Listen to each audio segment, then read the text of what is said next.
Okay, this is Tony Fire Dude back here with you on Big Lama Tech Tips Part 2 on basic modifications. And what I want to go over is some real basic stuff here for people that are beginners thinking about getting the Big Lama, or you've already gotten one. But there's really two basic modifications that you really need to get, or do rather, when you first get it. And I'll take this ship here, and that is the extended extreme inner shaft here. And what this does, it creates more distance between the blades to help prevent blade strikes. Okay, now you have to remember again, the Big Lama is not meant to fly like a fixed pitch, regular fixed pitch or collected pitch helicopter. Quick movements on the stick, jerky movements, I don't care how much distance you have in here with this extended shaft, you'll still get blade strikes. They're meant as casual, easy flying, fun flying helicopters. Okay, but it does help, especially for beginners, so I'd advise the extended inner shaft by extreme. And you see the top here where the fly bar goes in. And to be honest, in over a year of flying the Big Lama, I've only had one single blade strike, and that's because pilot error. I was heading towards the fence at about 25 miles an hour and decided that I was going to do an abrupt turn, which I knew would result in a blade strike, and I would go down in 2-foot tall grass or hit the fence at 25 miles an hour and pick up a million pieces. But in the year that I've been flying, I've only had that one blade strike. And actually, once you learn how to fly the Big Lama and you know its capabilities, you really don't need the extended inner shaft. It's nice to have, yes, for emergencies in case you do get a little overboard on the sticks. But that's the first mod you want to do. And additionally, you see the purple bearing housing right here? Okay, the purple bearing housing right there is an eSky product. Extreme makes one, but it's more expensive. They normally stock come with a black plastic housing, and that creates a little bit of wobble on the shaft, and what that does is create vibrations.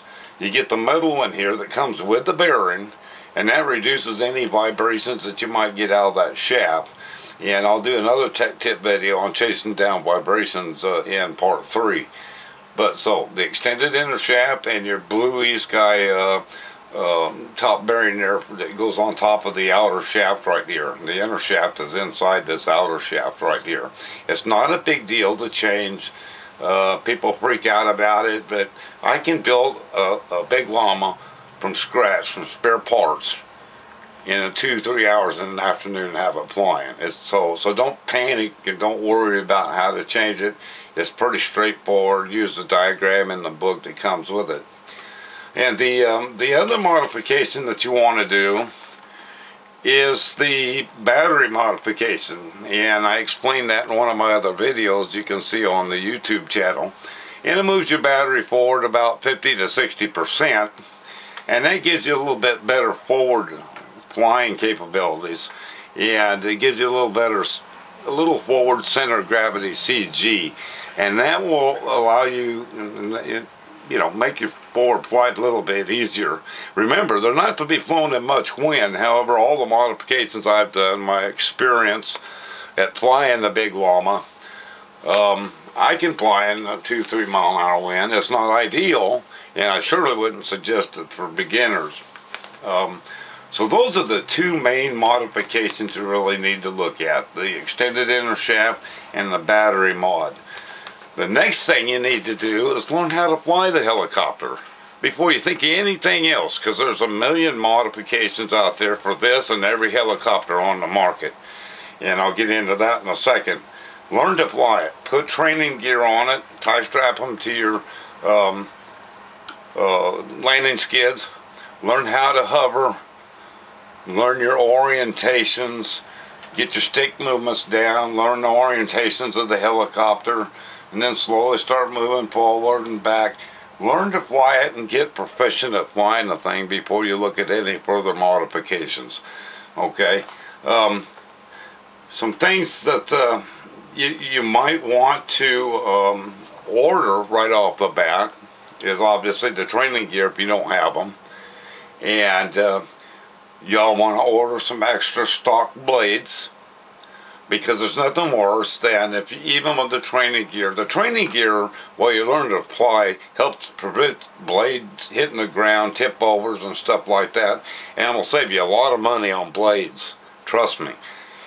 The other thing is, if you order extra set of blades, I'd order a few sets, because there's nothing worse while you're learning how to fly, you have a minor tip over or crash and you don't have any blades, so you got to order blades and wait a week or however long it takes to ship them to you, and you're sitting there looking at your brand new helicopter that you want to fly real bad.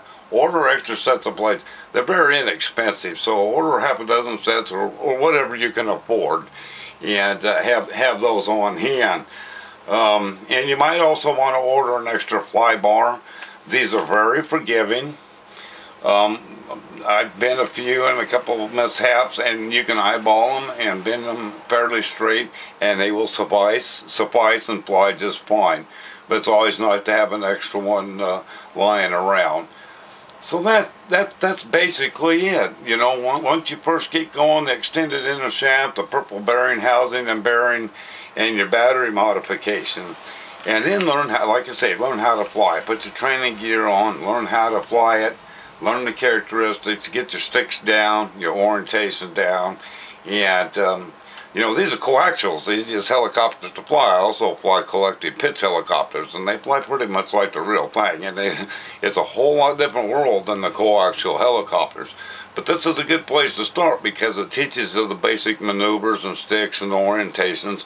And even though I fly collective pitch helicopters, I still enjoy flying a Big Lama. It's a nice, stress-free, enjoyable flying helicopter for fun. Now, some of the other modifications that people talk about are the skids. Well, here you see this has got a set of super skids. Okay, they're about $15. And what they do is there's a little wider footprint, and they're a little bit taller. And, you know, is it necessary? No. Here, you see a set of stock skids. There's still plenty of room for a camera mount underneath.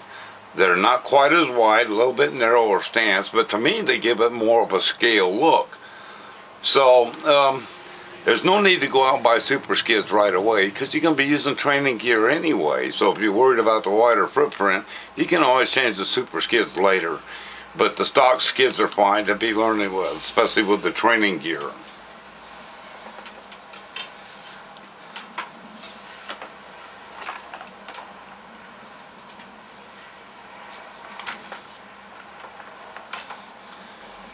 Okay, some of the other modifications you can do, you know, they have all the CNC metal parts, all the shiny, what I call bling, and really unnecessary stuff.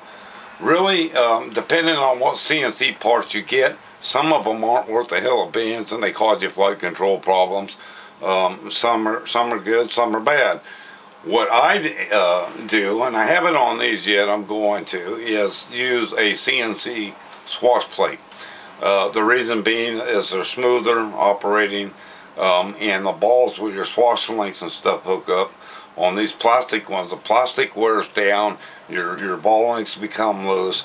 On the CNC metal swash plate, they have metal balls and they don't wear down, and you don't get the slop in there with your ball links here.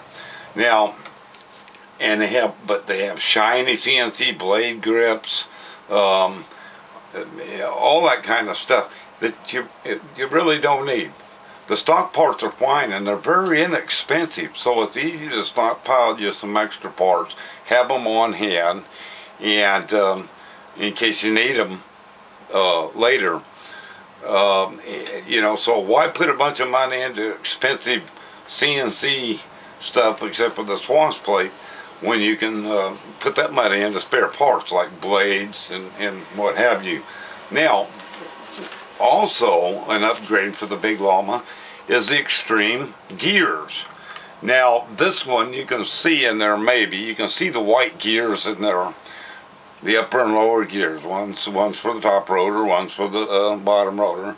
The extreme gears are great. They take a lot of the vibration out. The stock gears cause a little bit of vibration, but the extreme gears are better. However, it's not necessary. And again, learn to fly your helicopter before you make all these upgrades. Don't waste the money on this stuff until you learn how to fly it. No matter which gear you use, it's very important that you get your gear mesh correct. Too loose or too tight, you're going to wear out your gear and cause vibrations, which I'll get into in the Part 3 Tech Tip video.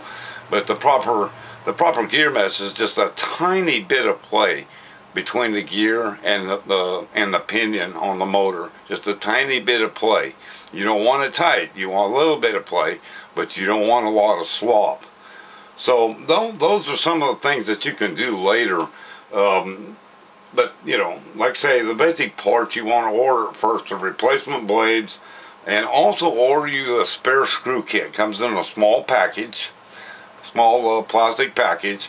Order the screw kit, because I'm telling you, some of these screws are small. You're going to drop them on the floor and never ever find them again, or spend the rest of your life on the floor looking for them, and you do that, you're not going to be flying your helicopter. So order an extra screw kit. They're only $3 or $4. They don't cost much at all. So blades, extra blades, the screw kit, and you extend it in the shaft, your purple bearing there, and maybe an extra fly bar or two if you can afford it or you want one. But again, they're pretty forgiving. Those are some of the things you want to have on hand. You can also add lights. The other ship back there has navigation lights, and that's something that is pretty easy to do. I'll get into that modification later, but the first thing you need to do is fly the helicopter. Learn all the mechanics, learn where everything's at and what everything does. Then you start adding things like the extended or the extreme gears, the camera, maybe the super skids. The super skids are nice. Now, if you look at the 500, look at the difference between the skids. Notice they're further apart on the 500. They're further apart than they are on the Big Lama, and the reason for that is the battery box on the E500 is bigger and wider, and it spreads out the legs of the extreme gear more and gives it more of a wider stance, and I kind of like that. But that's why I like the stock skids too, because they give it a scale look. But those are things that you can add later. You can put an E500, Hughes 500 eSky battery box in your Big Lama. It'll fit fine.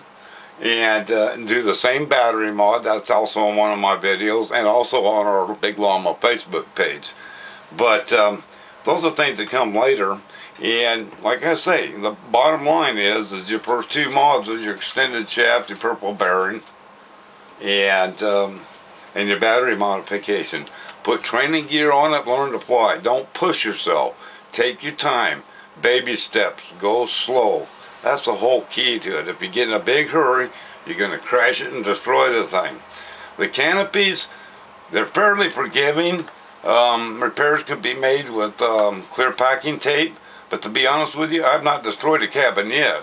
I do reinforce the inside of the seams where I can reach with clear packing tape on the inside. It just reinforces the seams and prevents any seams from splitting and cracking. But those are some of your basic mods, your very basic mods as you begin, and then learn to fly the helicopter. But that's one of the most important things to do, is learn to fly the thing first. Then you start looking at all the neat things. The stock motors, they've got brushless upgrades, they've got ball bearing motors. That's things that you can look up way down the road. I've only replaced, in a year's time, people say the stock motors aren't worth beans, you'd be replacing them left and right and blah blah blah. That's a seller's pitch for the ball bearing motors. These have bushings, not ball bearings, and they're brushed, and you can't replace the brushes. They say, oh, the motors go out a lot. In a year's time, I've replaced one motor. So, you know, to say that they don't last very long is not true and correct. Again, you want to make sure your motor mesh is not too tight, or your gear mesh is not too tight, because if it is, that'll cause the motor to heat up. And allow plenty of cool down in between flights for your motors to cool down, and maybe your electronic speed control, your 301, it puts a little bit warm. But you know, take your battery out, put your new battery in, let it sit there 5 minutes, 6 minutes, cool down, and then go ahead and take off on your next flight. 6 to 8 minutes into the year, you're ready for a break anyway, especially when you're learning. So that's the basic tech tips in part 2 I wanted to cover. What mods do you initially need? What do you really need? Well, I covered those in this tech tip. The other stuff I call, like I said, I call it bling. It's all fancy stuff. They've got aftermarket parts for everything on this helicopter that you can think of. Are they necessary? Absolutely not. And it's just like adding fancy stuff to your car or what have you, and things like that, you know. Of course, the cam's a great addition because I do a lot of in-flight videos, as you see on our YouTube channel, myself and the Spooner. So that's it for the basic mods needed to get going, and some basic hints there in Tech Tips Part 2, and we'll see you next time in Part 3 where we'll go over vibrations. And thanks for watching.